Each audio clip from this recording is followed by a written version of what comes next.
What does it mean to be good at Genshin Impact? Even though it's a single-player game, and character strength is heavily dependent on the lottery we call artifacts, skill still plays a large role in Genshin's combat. Player skill can be important in periods early on in the game, notably whenever world level increase makes the difficulty skyrocket, and in the Spiral Abyss, skill can make the difference between frustration and triumph. When people struggle, you'll often see others say it's a skill issue, but often it's unclear to the people struggling what that actually means. Sometimes I'm not convinced the people saying that know themselves. But what does skill even mean? How important is it really? And, more importantly, what can we do to improve it? There are a number of different facets to player skill in Genshin, which can be grouped together into different categories, which I'll call knowledge, control, awareness, and adaptability. Let's give a brief overview of what these categories mean, and then dive into the details. Knowledge means the depth of understanding of the various systems in the game and of the characters and teams you're using. There's more depth to the battle system than might be obvious at first glance, and the more you learn, the more nuances you uncover which you can take advantage of. Control means the mechanical ability to play the game. In Genshin, this mostly manifests through accuracy, timing, and positioning. This category can be highly dependent on which platform you play on and which type of input device you personally are comfortable with. Mobile users in particular are at a severe disadvantage here. Awareness means the ability to keep track of everything that's going on in battle. Genshin's battles are chaotic and filled with whirling colors and cascading numbers, so it's easy to get overwhelmed. Being able to keep track of everything important is highly valuable. Adaptability ties the other three categories together. It means the ability to combine your knowledge of the game and awareness of what's happening and take control of the situation to find a path to victory.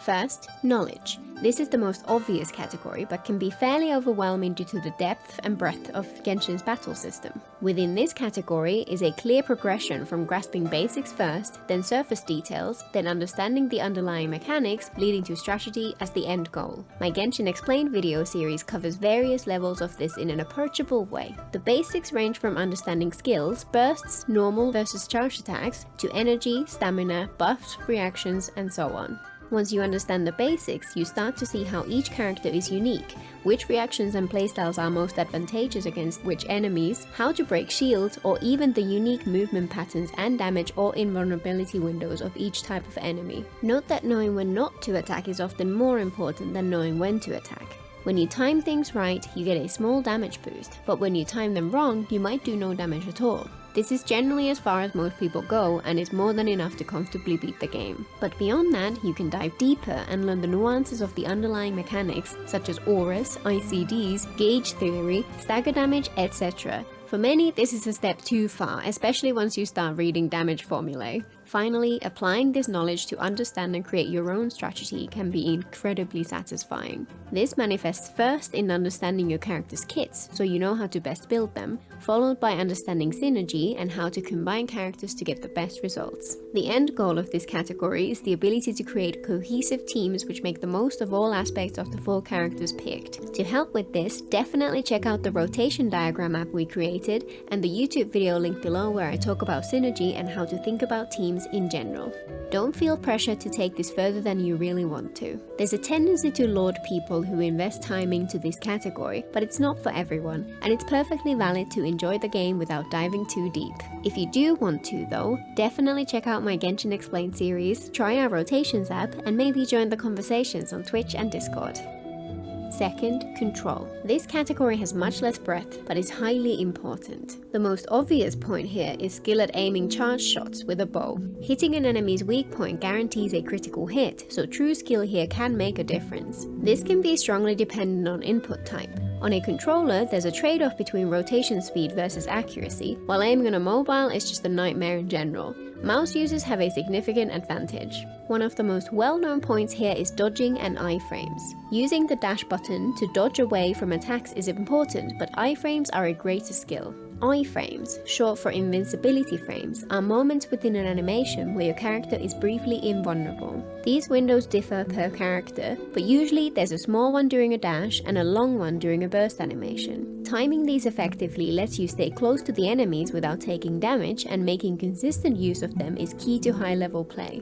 If you're good enough at using iframes, you can kill enemies many times your power level despite your own attacks doing barely any damage. This is why the Abyss is really the only place that truly tests the strength of your character builds and team comps, since you're restricted by the time limit. Any non-timed content can be turned into a test of iframe and dodging skill.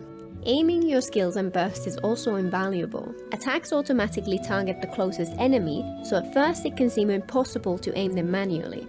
However, you can control it to some extent by repositioning your character before casting the skill. This can be hard in the heat of battle, but makes a world of difference. This type of positioning is doubly important for anemo skills in some situations. The perfect example is when faced with a trio of Abyss mages of different elements. Aiming your attack to the center of them lets you suck in the element of each shield and swirl them together to break all three at once. A few characters also have the ability to perform a parry to gain a slight advantage, which can be hard to pull off but valuable if you can manage it. Successful parries do more damage, interrupt enemies, and also usually generate more particles, so they're worth practicing. There are likely other facets along these lines. Control is a vital skill and is very varied, and people tend to feel more comfortable with some aspects than with others. The main path to improving it is, naturally, to practice. Iframes in particular are worth paying close attention to. The next category, awareness, is in some ways more subtle. It centers around having a clear idea of what is happening in the moment in battle, which is essential for being able to react and adapt. Since there's usually a lot going on, it usually helps to prioritize what to pay attention to. The highest priority is anything that will require immediate attention. For example, character health, especially ones with low HP, enemy positioning and behavior patterns, statuses like frozen, which have immediate consequences, and so on. Second priority is anything which may directly limit what you can do, such as stamina, which characters have their burst available, which skills are available after their cooldowns, etc. Lower priority, but still important, are details which more subtly affect your decisions, such as which buffs are active, whether you have a shield and how many more hits it can take, placement of items and hazards in the environment, and even food and the character's stomach size. Awareness tends to be a skill which builds up over time as people get more comfortable with Genshin's combat, but it's definitely something you can actively work on. If you struggle with this, it can help to narrow your focus onto the most important parts at first, until awareness of those becomes second nature. You can then gradually start keeping track of the lower priority aspects over time as you become more comfortable sifting the signal from the noise. Finally, adaptability. This category only really starts to feel natural once you start to get comfortable with the previous ones, but it can be where the most exhilarating experiences in Genshin come from. Generally speaking, this skill is the ability to adjust to the unexpected or things going wrong, though it can be more subtle than that.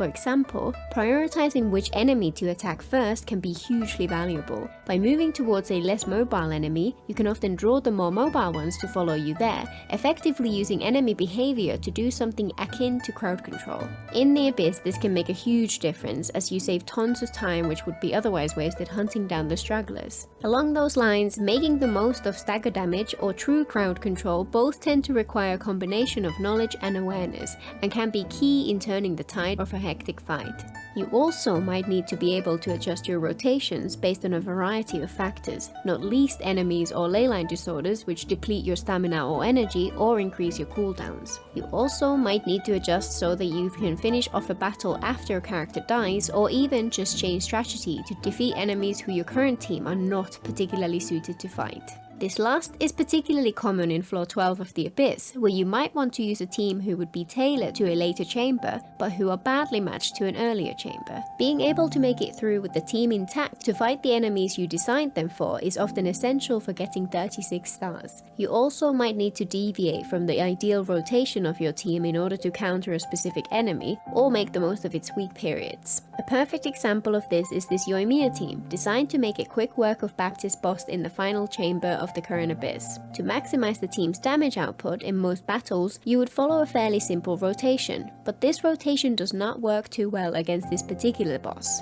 Instead, it's far more effective to sacrifice some of the overlap between the characters and therefore reduce damage output in exchange for quickly and efficiently breaking down the Baptist shields. Knowledge, control, awareness, and adaptability are vital aspects of the game, at least to get a rudimentary understanding of, and spending time improving your skills in any of these areas will pay off in the long run. As you get more comfortable with everything, the game feels more natural, and you start to feel more in control of what's going around you, and difficult content becomes increasingly satisfying to defeat. Hopefully this overview has helped. If so, please leave a like, and if you want to find out more, definitely check out my other videos. Until next time!